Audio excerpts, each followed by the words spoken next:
Hi, and welcome to Hedge Fund Investor. I'm Karl-Mikael Siding.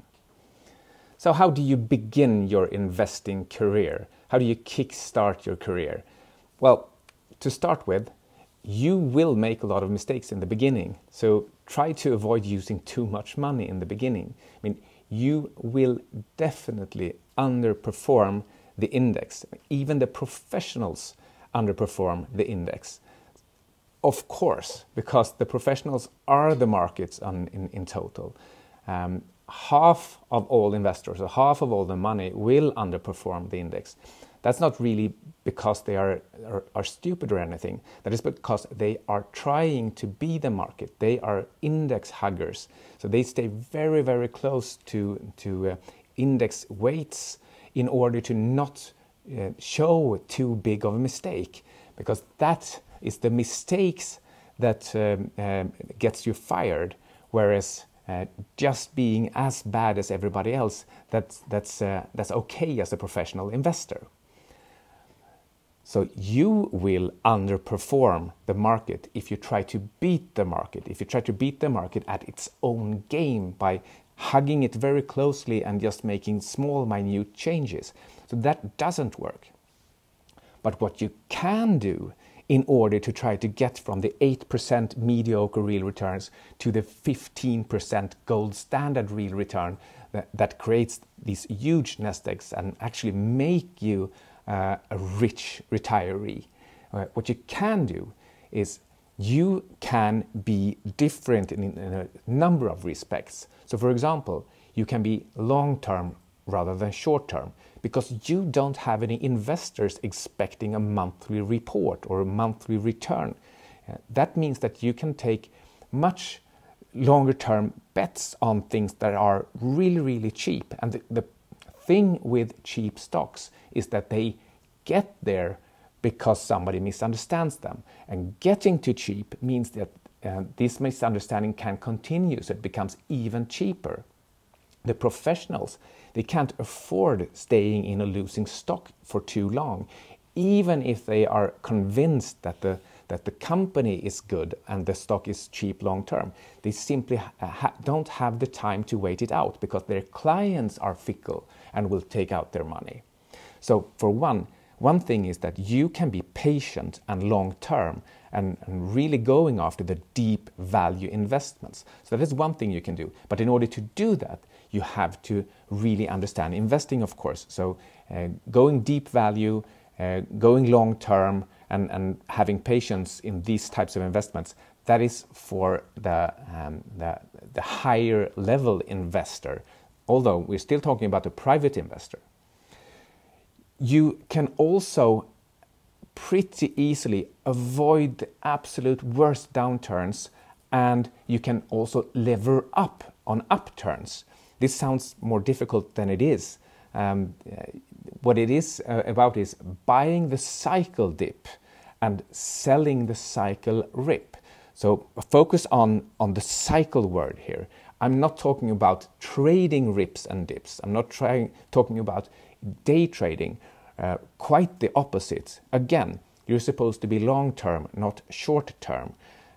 But there are times, maybe a year out of 10, where you can see all these variables together creating boom conditions that are not sustainable. And these are identifiable in a way that makes you able to avoid having too heavy weight towards the stock market or too heavy weight towards the booming stocks right at the peak. And it also enables you to identify the bottoms, the troughs, and actually applying a little bit of leverage. Leverage is something that most mutual funds don't have the regulation to do. They can't do it. But there's nothing wrong with applying 10, 20, 30% leverage on very rare occasions at the very bottoms, and then slowly, gradually selling out of the leverage position in rhyme with the market normalizing a bit. And normalizing means the 80 to 90% of the time where the market usually is, and where you should just be 100% weighted towards stocks in your stock portfolio. You can also learn to avoid investing in the absolute worst funds. So, for example, as a beginner, as a really noob investor, right when you start investing, I always say start with investment companies and mutual funds.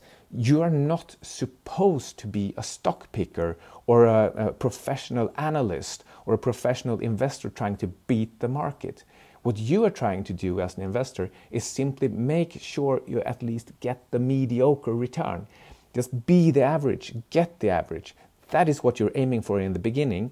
But even there, you can identify which funds are too expensive or have poor track records. And there are reasons for these poor track records. And you can analyze the track records in order to see which funds can I rely on will actually produce the average, and which ones are have too high fees or are simply poor at their job of tracking the market.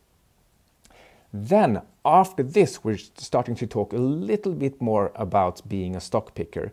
But now I mean, so we went from being fund pickers to maybe investment company stock pickers. And there are certain very long-lived investment companies that have a higher quality and that you can rely on a bit more. So for example, Berkshire Hathaway is probably the absolute best example of this.